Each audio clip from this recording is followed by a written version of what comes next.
Namaste. We shall now look into the 8th Śloka of Soundarya Lahari. Sudha Sindhor Madhye Suravita Pivati Parivrute Madidvipe Nipo Pavanavati Chintamani Gruhe Shivakare Manche Paramashiva Paryanka Nilayam Bhajanti Tvam Dhanyaha Katichana Chidananda Lahari. Ishaan, did you see how beautifully Shankaracharya embodied mantra and Vedanta aspects of Lalita Ambika as a flow of eternal consciousness? Yes, how beautiful. That is the beauty of Shankaracharya's poetry, to be honest. And this shloka has a very special place in Soundarya Lahari. To be honest, all 100 slokas in Soundarya Lahari are 100 gems. And when we go through each and every shloka, that shloka itself looks like an ocean for us. Because that is how beautifully Shankaracharya has embedded Vedanta Rahasyas, Mantra Shastra Rahasyas in each and every shloka. So now looking at this shloka, we look at two major aspects. The first one is mantra aspect. Let us not go deep, and I'm not supposed to be revealing mantras. So I'll just give a hint of what Shankaracharya did in this shloka. There is 15 syllabled Mahamantra called Panchadashi Mahamantra, and Panchadashi Mahamantra is divided into 3 parts. There are 3 parts, part 1, part 2, part 3, in simple words. It is supposed to be Kotamis. They are Bhava Kotami, Vajra Kotami and Shakti Kotami. The first Kotami, second Kotami, third Kotami has 5, 6 and 4 letters. There are combinations of sounds. But there is one thing in common. The last 2 syllables of each and every Kotami is the same. I am not supposed to reveal the mantra, but the last 2 letters of every Kotami is La and Hreem. La, Hreem. These 2 Bijaksharas. La is the Prithivi Bijaksharam, Lam. And then Hreem is the Devi Bhuvaneshwari Bijaksharam. So now these 2 Bijaksharas, when they come in contact, they become Lahari. That is why Soundarya Lahari is named Soundarya Lahari. Sau is Bala Tripurasundari. Sau. Sau is the last Bijakshara of Bala Mantra. So Sau is Balambika. Soundarya Lahari. When you do Lahari, Laharim, Laharim, Laharim, this ends with Sadananda Laharim. When you do it faster, Laharim, Laharim, Laharim, Laharim, Lahrim it becomes. So Lahrim is the Bijakshara. So without taking the Bijaksharams into account, you get the phalam of doing the Bijaksharams with this shloka. So that is the magic of Shankaracharya's poetry. So here, the name of Soundarya Lahari has 3 Bijaksharams. Sau, Bala Bijam, Lahari is Tripurambika Bijam. Bala and Lalita Ambika. Similarly, this has Chidananda Lahari. Lahari is again referring to Lahari, the last 2 Bijaksharas of every Kotami. There are the repetition of these 2 Bijaksharas, set of these 2 repeats thrice, and this is basically 6 Bijaksharas of 15. So that is 15, and when we deduct these 6 from the 15, we are left with 9 syllables. So 6 syllables, which is major part of the mantra, is being covered in the shloka. Let us look into it. Siddha Sindhor Madhye. Where is Lalita Ambika seated?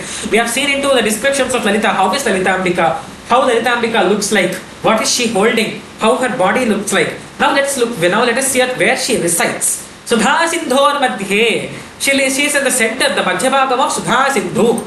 So we know Saptasamudras exist. Saptasamudras are not Atlantic and Pacific Oceans. Jala Samudra, which is the Samudra which we see on earth. Ikshu Samudra, which is the Samudra of sugarcane. Then Kshira Samudra, which is where Vishnu lives, Kshira Samudra. And then Sudha Samudra. Sudha is nectar, the Amritam. So Sudha Sindhor Madhye, the one in the middle of this Sudha Samudra. Sudha Sindhor Madhye, Suravita Vivati Parivrite. There is a Manidvipam.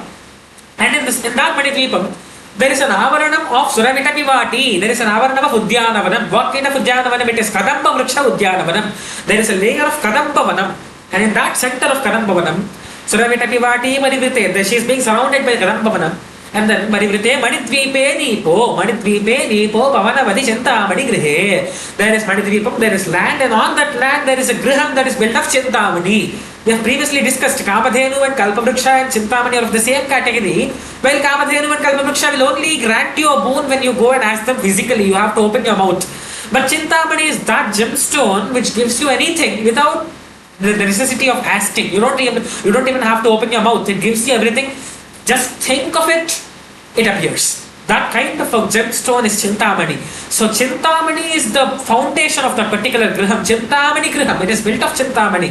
Manidipe Nipopanavati Chintamani grihe. Shivakare manche. She is seated on the mancham. Or manche is basically the asanam. So the asanam is Shiva. So that is also being described. Paramashiva Paryanka Nilaya. So we see Lalitambika. Basically, when we look at Lalitambika, there is Lord Shiva in Chintamani Griha. He is reclining in the Chintamani Griha. And then from Lord Shiva's Nagi, one Kamalam arises. So that Kamalam which has arisen from Lord Shiva's Nagi is where Lalitambika sits. So Lalitambika sits on a Kamalam which has originated from Lord Shiva's Nabi. That is why Paramashiva Paryanka Nilaya. So where is she seated? Lord Shiva is the Mancham. And from the Lord Shiva's Nabi, the Kamalam has originated. There is Kaveshwara on this Kamalam. And on the left Paryanka, we call it Edamatoda. So on the left leg of Kameshwara is seated Kameshwari, the Lalita Paravatarika Maha Tripurasundari. Paramashiva Priyanka Dilaya. Bhajanti Tvam Dhanyaha. Whoever has done your bhajana are the Dhanya. They have got the ultimate. There is nothing left for them. Bhajanti Tvam Dhanyaha. Why are they Dhanyas? What caused that Dhanyatvam? It is because Katishana Chidananda Lahari. You provide them, you bestow them. You are the embodiment of Chidananda Lahari. Chidananda Lahari is Chaitanya and Ananda, Chitta and Ananda. So the Ananda that is caused by the eternal flow of consciousness is Chidananda Lahari. So Devi herself is an embodiment of Chidananda Lahari. And this word has two aspects. Chidananda Lahari, when you go with a Vedantic introspection, it becomes in Vedanta Vicharam, it is Chidananda, is the Anandam that you obtain from Chaitanya. And how do you obtain Ananda from Chaitanya? Chaitanya is everywhere. Chaitanya is Sarvavyapakam. Yadevi Sarvabhuteshu Chaitanyacha Vidiyate. Yadevi Sarvabhuteshu is there in the form of Chaitanya everywhere. I have Chaitanya. Charachara Jagat. Everything has Chaitanya. I have Chaitanya in me. This chair has Chaitanya in it. But Chaitanya is poorly translated into movement. Movement or Kadalika. But it's not movement. The translation of movement or Kadalika is Chetanatvam. Yadevi Sarvabhuteshu Chaitanyacha Vidiyate. That Chetanatvam is movement. Everything moves. I am moving. This movement is Chetanatvam. Chaitanya is the movement everywhere. Present everywhere. That is omnipresent. But that movement doesn't tend to show a physical change in the environment with respect to its virtue in a philosophical term. So Chaitanya is a movement, Chaitanatva is a movement. Chaitanatva is a physical movement that can be observed, that can be perceived through your physical cognitive senses, cognition. But Chaitanya is a movement that is omnipresent. But Chaitanya doesn't really tend to change or bring any change with respect to the physical virtue or the physical world. So that kind of a movement present everywhere is called Chaitanya. So that Chaitanya has to be recognized. And how do you recognize that Chaitanya? It is everywhere, but internally. Panchakrityas, Drishti, Sthiti, Laya, Tirodhana, Anugraha. Tirodhana is where Devi is everywhere, hidden everywhere inside. You can't see her. When you get to see her is when you leave these senses. Antarmukha Samaradhya, Bahimukha Sudurlabha. Vagdevata says in the Lalitā Sahasranāma. When you go internal with respect to your senses, leave your senses. Leave your bodily senses. Leave your cognition. Leave the external world. Leave the Maya Avaranam. Maya Avarana Vibhetascha. Vichinnam of Maya Avaranam. When that happens, you will leave your senses, you will leave your body, you will go internal. And when you go internal, that is Antarmukham, then you get to see Devi inside you. That doesn't mean Devi and you are two different entities. You get to see when you go internal, Antarmukha, but that doesn't mean you are a different entity and Devi is different entity. You are the entity, you are the same entity. There is only one entity.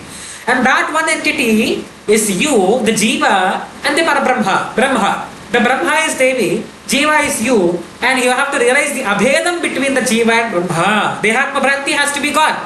Maya Avaranam has to be Vichinnam. And then you realize the entity of Lalitambika. You realize the existence of entity of Brahman everywhere, which is a consciousness.